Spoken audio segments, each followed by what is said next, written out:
Hai teman-teman, bertemu lagi sama aku Zulia Misbah di channel YouTube aku sendiri. Jujur ini pertama kali aku berani ngevlog, jadi kalau misalnya kedepannya banyak kata-kata yang kepleset atau kelihatan canggung, ya malis dah. Sebelumnya aku mau jelasin dulu YouTube aku. Sebenarnya nggak penting sih, tapi ya udah emang aku pengen ngobrol yang nggak penting gitu. Jadi YouTube aku tuh sebenarnya dulu pernah punya niatan karena pandemi kayaknya bakal 1 tahun, jadi aku pengen ikut ngeramein YouTube gitu. Dengan aku udah punya banyak list obrolan yang pengen aku obrolin, tapi ternyata realita tuh emang nggak seindah apa yang kita targetkan, yang udah kita planning. Aku udah punya banyak list dan juga udah beberapa udah aku ajak ngobrol kakak-kakaknya, tapi ternyata ya ada ujian, terus habis ujian ada tugas lain yang harus diprioritaskan dan aku jatuh sakit. Dan ya semua itu pada akhirnya untuk YouTube ini aku nggak pengen menseriusi, jadi bukan prioritas, cuman sebatas hiburan aja. Jadi kalau misalnya aku bisa luang dan bisa ngerjain, ya aku kerjain kayak gitu, karena ini sebatas hobi sih. Ketika orang lain bisa bermanfaat untuk hobinya, semoga aja aku bisa. Itu aja sih harapannya. Nah, untuk video ini aku mau ngelanjutin yang kemarin udah muncul sih, 4 video ya. Yang kemarin itu ada sama Ning Ulya sama Kanunu. Nah, sekarang aku sama Ning Salwa Badrudin. Buat teman-teman Ika Maru pasti tahu dan kenal banget siapa beliau. Jadi teman-teman yang bukan Ika Maru, aku kenalin. Ning Salwa ini salah satu Ning di pesantren Dr. Ulum.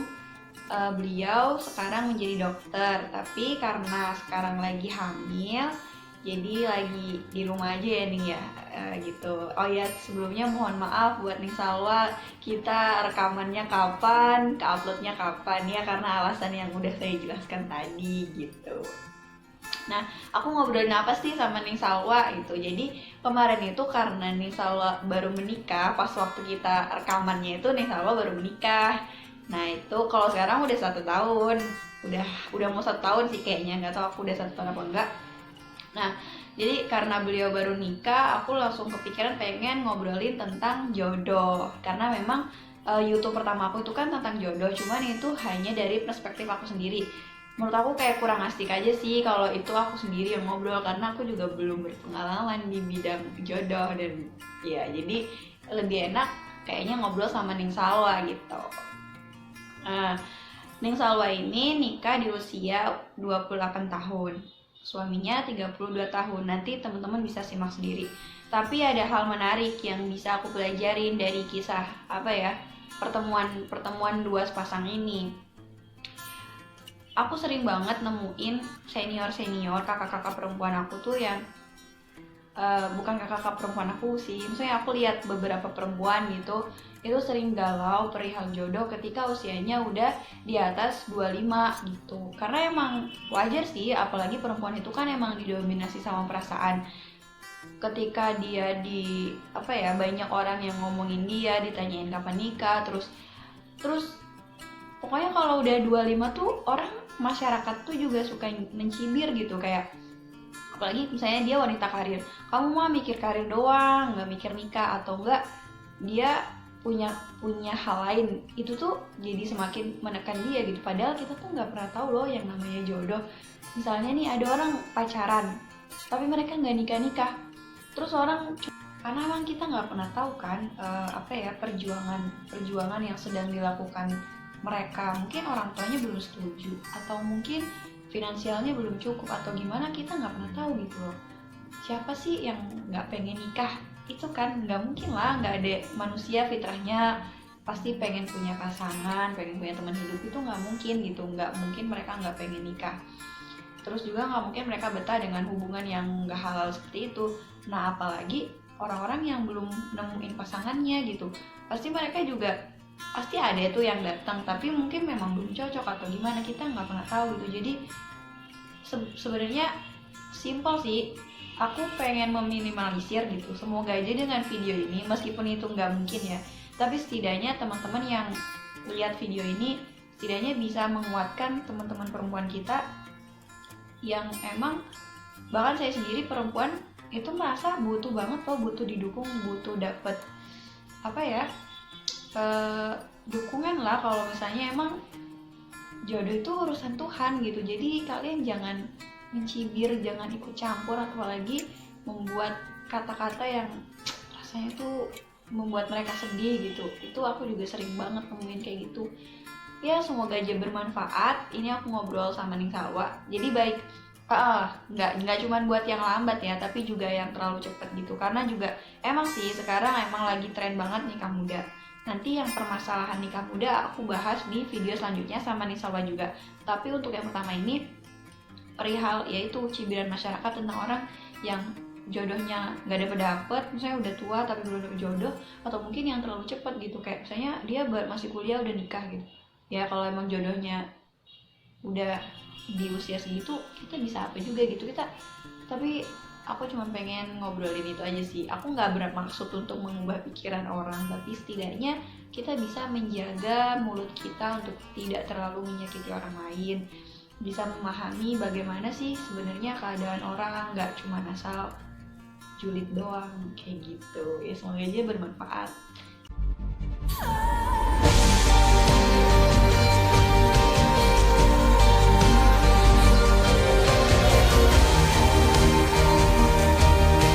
Sukanya selalu dalam keberkahan Allah.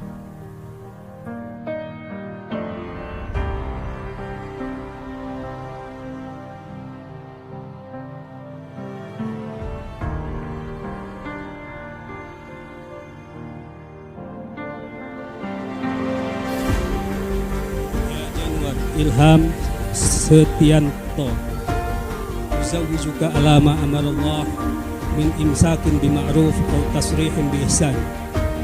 Ya Januar Ilham Kristianto, jawaztuka wa ankahtuka makhtubataka binti Salwa binti Badruddin bin Badruzzaman bin Aqsa bin Salim bil mahril muttafaq alaih.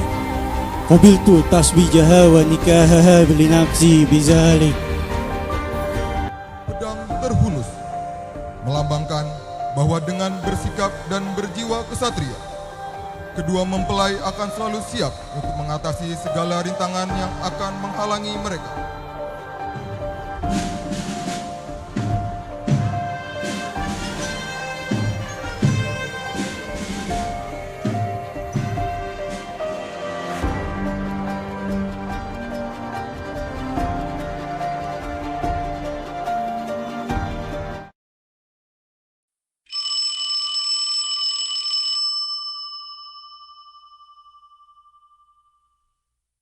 Momentumnya Mbak Salwa baru aja menikah beberapa bulan yang lalu.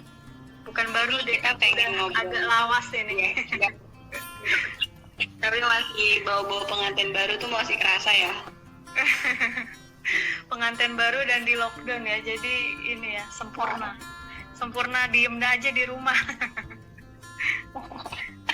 Iya. Kita pengen ngobrolin tentang jodoh. Waduh. Dan karir tinggal. Kayaknya ini cocok banget kalau ngobrolnya sama yang udah dapet jodoh. Kalau yang belum kan cuman Waduh, topiknya menarik ya untuk dibahas, karena topik tentang jodoh itu tidak akan pernah selesai untuk dibahas sih. Ngomong-ngomong, Mbak Salwa bisa ketemu jodohnya itu gimana sih? Kenapa bisa boleh ketemu diulang? jodohnya? Ngomong-ngomong, Mbak Salwa bisa ketemu jodohnya itu gimana ceritanya? Kan kalau lihat di cerita di Instagramnya itu nggak saling kenal pada awalnya, terus cuman ketemu berapa hari atau gimana, terus Iya, jadi gimana ya? Kan emang mungkin aku termasuk orang yang cukup terlalu matang ya untuk menikah. Nikah di usia 26 tahun. Nikah berapa? 28 tahun. Apaan? 28 tahun. Kenapa? Dan wajahnya juga baby face, jadi nggak kelihatan. Amin. Jadi memang di usia saya yang relatif sudah cukup matang atau matur, itu cukup menjadi beban ya tersendiri buat perempuan. Indonesia apalagi Jawa umur segitu belum nikah. Memang sih sebenarnya agak gimana ya, bertanya-tanya terus, kayak orang tuh pasti nanya kan, ini mana gitu. Tapi dari yang awalnya di fase aduh takut, deg-degan, sampai ya udahlah santai aja gitu. Dan di saat kita santai, ya alhamdulillah Allah ternyata kasih petunjuk jodoh itu gitu. Gitu sih. Ini yang ditanyain maksudnya kronologinya atau gimana? Ya kronologinya juga bisa sih sebenarnya. Tapi kadang emang karena kan emang jodoh kita nggak pernah tahu ya kapan dapetnya. Dan ketika di atas usia, jadi tuh kadang masyarakat ketika dia terlalu muda juga dicibir.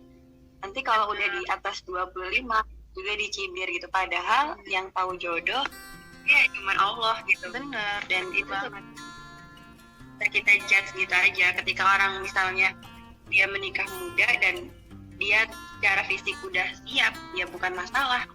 Namun kalau misalnya begitu juga dengan orang yang udah misalnya usianya udah cukup tapi belum menikah, ya itu juga bukan masalah gitu. Iya, pada prinsipnya sih namanya manusia ya. Manusia itu pas dikasih dia mulut, dikasih otak. Dan memang notabene manusia itu suka ngomongin kan. Jadi kalau kita selalu nanggepin apa kata orang, itu nggak akan ada habisnya. Kamu nikah di usia terlalu muda jadi omongan. Kamu nikah usia 24 juga jadi omongan. Misalnya kakak kamu belum nikah, atau misalnya teman-teman kamu belum pada nikah, kamu nikah. Atau misalnya di usia yang terlalu matang juga jadi omongan. Bahkan udah nikah pun kemudian belum punya anak, itu juga jadi omongan. Udah punya anak pun belum selesai di situ, nanti ditanyain kok belum punya anak lagi, itu juga jadi omongan. Jadi memang selama hidup ini kalau kita terlalu pusing dengan apa yang dikatakan orang, gak akan ada habisnya. Jadi ya udah enjoy aja gitu, ya udah santai aja.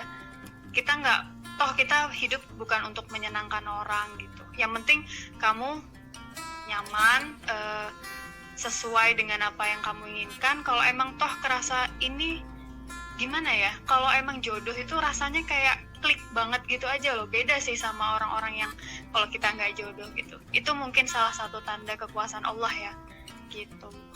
Itu kan kenalnya baru ya Mbak, itu udah langsung ngeklik gitu. Kenalnya itu baru banget sih. Jadi bulan Juli sebenarnya itu udah mau dikenalin teman udah agak lama kan. Jadi saya tuh sama suami dikenalin sama teman. Beberapa kali teman mau ngenalin, cuma saya yang aduh males gitu, karena emang udah di fase yang males gitu. Nah entah gimana gitu, sampai jadi dia juga, suami saya juga udah berumur kan, dia 32 tahun. Terus dia juga beberapa kali mau dikenalin juga dia males. Nah sampai ke titik dimana teman aku akhirnya maksa kan, coba deh ketemu dulu gitu. Aduh males. Pokoknya saya tuh pas itu lagi magang di RSCM, kebetulan memang lagi jamnya sibuk banget. Akhirnya ya udah, karena nggak enak sama teman, akhirnya saya datang. Itu juga dia nggak ngomong kalau ada si calon suami ini, si suami saya. Terus saya kaget, di situ ada dia. Oh ini mau dikenalin gitu. Ya udah biasa aja, awalnya tuh biasa banget. Emang karena buat nyenangin temen, dia juga buat nyenangin teman. Jadi temen aku yang ngenalin suami istri, istrinya teman aku, suaminya temennya suami gitu. Jadi karena teman. Iya, jadi karena teman. Terus habis itu bulan Juli tuh pertama kali ketemu di tempat makan. Terus ngobrol biasa aja, karena emang nggak ada maksud apa-apa. Kalaupun emang mau kenalan ya udah gitu. Yang penting kita open minded aja. Habis itu juga dia juga dikasih nomor. Ya udah ya, maksudnya kan kalau zaman sekarang sosmed tuh banyak gitu, bisa ngeliat. Terus ngobrol, saya malah awalnya tuh pengen kenalin dia ke temen gitu, karena emang kayaknya bukan tipikal aku gitu. Iya. Nah itu jadi Tentara itu tipikal Mbak Salma banget ya awalnya. Iya, aku nggak pernah terfikirkan punya suami tentara, tidak pernah terfikirkan di keluarga aku maupun di aku sendiri gitu. Ya itu ya rahasia Allah ya. Udah kemana-mana malah dapetin tentara. Nah habis itu ketemu lagi, jadi dia itu udah 8 tahun tugas di Jakarta. Setelah ketemu itu, dia mau pindah tugas ke Ambon. Jadi lagi persiapan mau pindah ke Ambon. Apalagi dia mau ke Ambon gitu kan.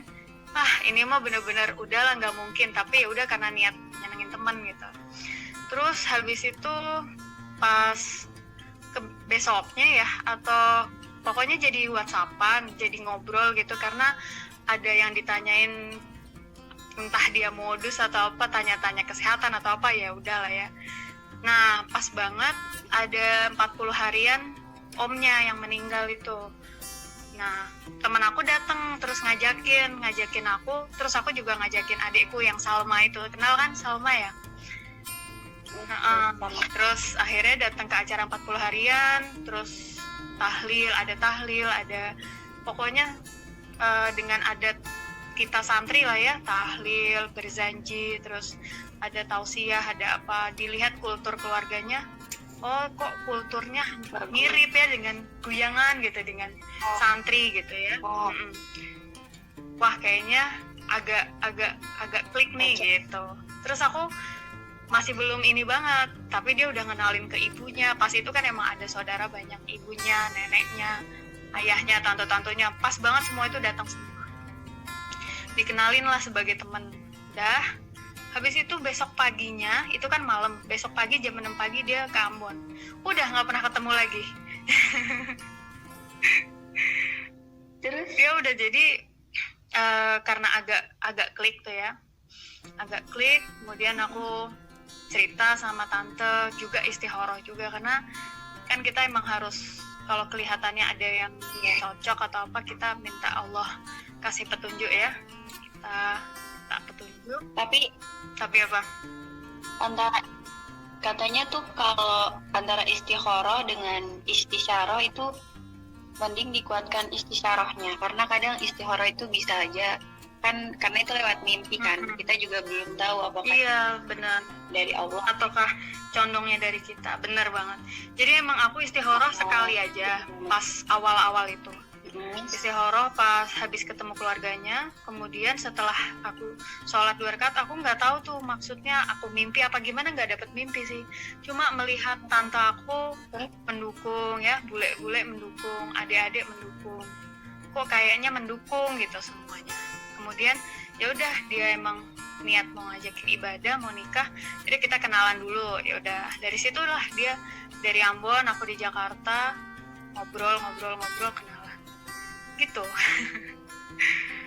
Terus habis itu menikah. 2 bulan setelah itu dia datang lagi ke Jakarta, perkenalan sama ayahku, minta. Pertama kali ketemu ayah, kemudian langsung minta. Ayah langsung hold dulu, nggak langsung diterima. Dia juga, kalau ayah termasuk orang yang picky ya, ayah saya itu, jadi dia pemilih banget untuk jodoh anaknya. Jadi ayah itu minta isyarah, minta petunjuk sama, alhamdulillah sih, ke kiai-kiai, ulama-ulama, ke Habib juga yang di Solo. Nah, semenjak dari itu Habib yang itu ayah, karena semua istikharahnya orang-orang kan pada saat itu memang ada 2 orang ya yang saya lagi deket, yang ayah saya juga suka. Di antara 2 itu, yang satu tuh tentara, yang satu tuh backgroundnya kayak kita. Tapi hasilnya itu malah lebih bagus yang tentara ini gitu. Itu juga bingung sih, kok gini, kok maksudnya kalau secara logika nggak ini gitu ya. Tapi ya udah, karena dari situ semua keluarga mendukung ya, alhamdulillah. 2 bulan setelahnya lamaran, dia bawa keluarga besar. 2 bulan setelahnya lagi kemudian nikah. Jadi cuma sehari di Jakarta, dia balik lagi Ambon. Sehari lagi buat lamaran, balik lagi Ambon. Kemudian saya 1 bulan itu, setelah itu kan kalau tentara harus ada nikah kantor ya, pengajuan ya ke atasannya. Saya ke sana, ke Ambon sama adik saya yang cowok. Terus seminggu aja diurusnya, pulang. Habis itu langsung dia pulang lagi, terus nikah. Sharing pengalaman ya. Namanya jodoh itu pada saat kita lagi nggak minta, pada saat kita lagi udahlah pasrah, sepasrah-pasrahnya justru malah ada gitu. Itu benar sih, malah datang. Kalau kita pas lagi minta, tapi dia Tapi jodoh itu emang datang di waktu yang tepat kan? Iya, alhamdulillah. Setelah dengerin cerita Neng Salwa bertemu dengan jodohnya tadi, pada akhirnya emang jodoh itu murni urusan Tuhan gitu. Dia sering banget keluar dari kriteria kita, keluar dari perencanaan kita juga.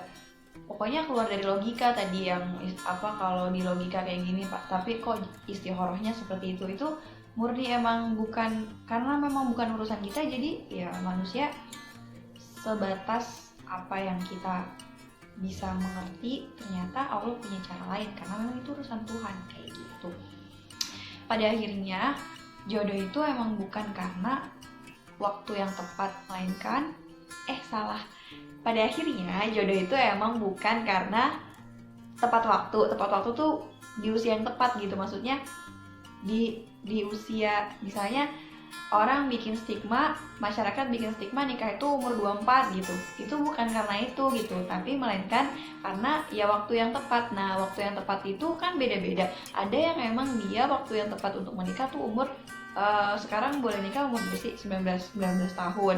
Terus ada juga yang waktu yang tepat umur 29 tahun. Nah, itu kan orang beda-beda. Jadi kita nggak bisa menjudge gitu aja gitu. Nah, terus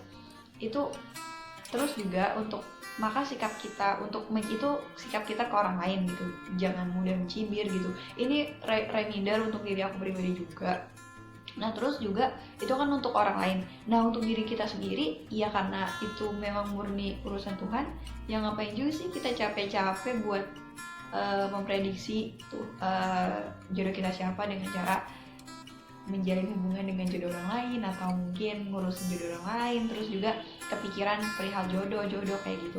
Karena memang banyak banget nih teman-teman anak-anak seumuran aku gitu, emang kita sering banget ngebahas tentang jodoh. Cuman juga banyak dari adik-adik kelas aku juga, adik-adik kelas tingkat itu sering curhat masalah kayak kepengen nikah kayak gini, karena memang sekarang tuh banyak banget kan teman-teman yang udah nikah gitu. Ya memang udah jodohnya gitu, udah ketemu jodohnya. Tapi teman-teman yang suka galau, yang suka curhat itu emang belum ada jodohnya pertama. Terus waktu dia tuh emang lagi fokus belajar dan orang tuanya belum setuju untuk dia menikah, tapi pikirannya udah pengen nikah. Itu kan sangat-sangat mengganggu belajarnya kita, mengganggu produktivitas kita juga sebagai perempuan.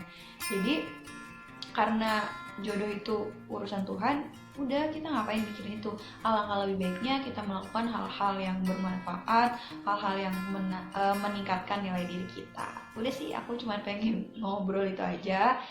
Yang aku obrolin sama Neng Salwa ya sebatas itu. Semoga bermanfaat bagi teman-teman. Setidaknya ini sangat bermanfaat sih buat diri aku sendiri gitu. Nah, aku mau berterima kasih nih sama teman-teman yang udah subscribe aku. Makasih ya udah subscribe. Terus juga makasih udah nonton video sampai sekarang, video yang kelima ini. Semoga bermanfaat buat kalian. Nah, selanjutnya aku bakal ngobrolin tentang pernikahan dan pertimbangannya yang tadi aku bilang. Untuk ngelanjutin tadi kan soal jodoh tuh. Nah, sekarang aku mau ngelanjutin yang nikah. Orang-orang kan pada banyak tuh yang nikah muda, terus orang yang belum kali nikah tuh kayak galau gitu. Nah, nanti aku mau ngobrolin sama Neng Salwa pernikahan dan pertimbangannya gitu. Jadi sekian dari saya, sampai jumpa di video berikutnya.